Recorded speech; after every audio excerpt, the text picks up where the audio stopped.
Sweet? She thought catching me jerking off was sweet and arousing? What am I missing here?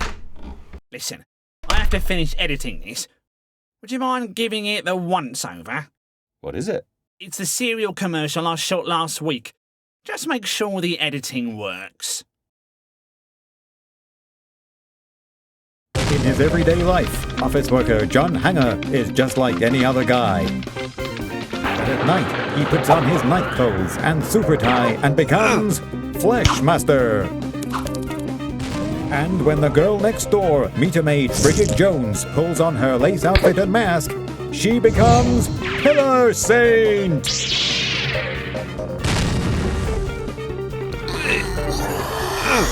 We're needed. Someone out there needs contraception.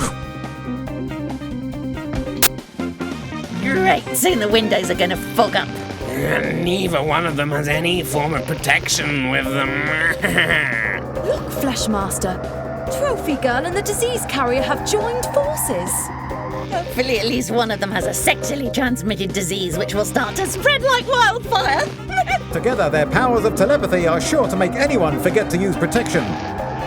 Fleshmaster and Pillar Saint. Nice try, but you're too late. They've already started. Fleshmaster, hurry before the window closes. Damn them, they beat us again. Sex requires much more than just locking your car doors. The pill only prevents pregnancy, but condoms prevent pregnancy and sexually transmitted diseases. Sexually transmitted diseases are spread through contact of the mucous membranes and they can be deadly. Adult breakfast cereal. They don't just snap, crackle, and pop. Ha ha! They moan and groan as well. It's breakfast that'll tame even the stiffest of the stiff. Listen, Kevin, do you have any idea what we've shot? No, do you? A masterpiece! For once we hit the bullseye! We have an excellent result here, people. And it's all thanks to you, Steve. I have to admit that's true.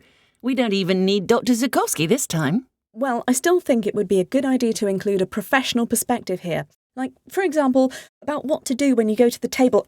I mean, when you go to bed with someone who is really just a friend. Yes, that actually just happened to a friend of mine recently. This would be the perfect opportunity to get a professional opinion on how to deal with sexual regrets. Let's get Dr. Zukovsky. I am Dr. Zukovsky, and I know all the important things about sex. That Zukovsky is so cute. I just want to eat him for dinner. Yeah, he's got that certain je ne sais quoi. What is it you'd like me to help you with this time? Well, a friend of mine had sex on a table. No, I mean, he went to bed with a woman he doesn't know very well, and he'd like to know how something that feels so good physically can feel so bad emotionally. That's a very good question. Well, basically, you shouldn't have sex if it doesn't feel right. Our bodies are guided by our desires, but our desires should be guided and controlled by our minds. When we're hungry, we eat. When we're thirsty, we drink.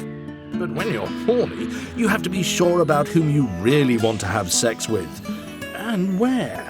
A person's mental control over their desires is significantly weakened when he or she is under the influence of intoxicants. This often results in what we refer to as an emotional hangover. The only cure for this is time and the knowledge that we can always learn from our mistakes. And what about a situation which happened to a friend of mine? Like, if you have sex with someone and then find out that she's actually already in a relationship with someone else. So basically, if you find out that she was using you. Well, the person who should feel ashamed in that situation is the user, the person who flitters from flower to flower and then flies off into the night sky.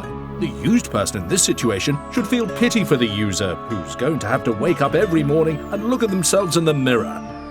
In fact, we happen to just be finishing up a desire-related experiment. What kind of experiment? My assistant, Wolf Larson, has been celibate for years and has been forced to face a number of temptations.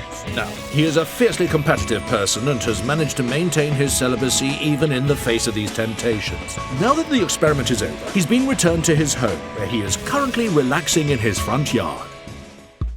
It appears as though we do have an interesting situation developing here, however. Yes, it looks as though the wife of Wolf Larson's neighbour, who happens to be a world champion wrestler, has asked him to rub suntan lotion on her back.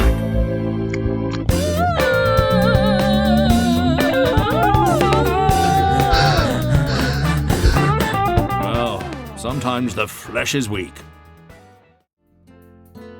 What a day. And once again, I didn't have the nerve to make the first move with Kevin. Oh, how I wish I could feel him next to me and all over me right now. Oh, I wish he was holding me in his arms. Oh, Kevin. Oh, Maria. Maria. Kevin. Maria. Kevin. Maria. Oh, Kevin.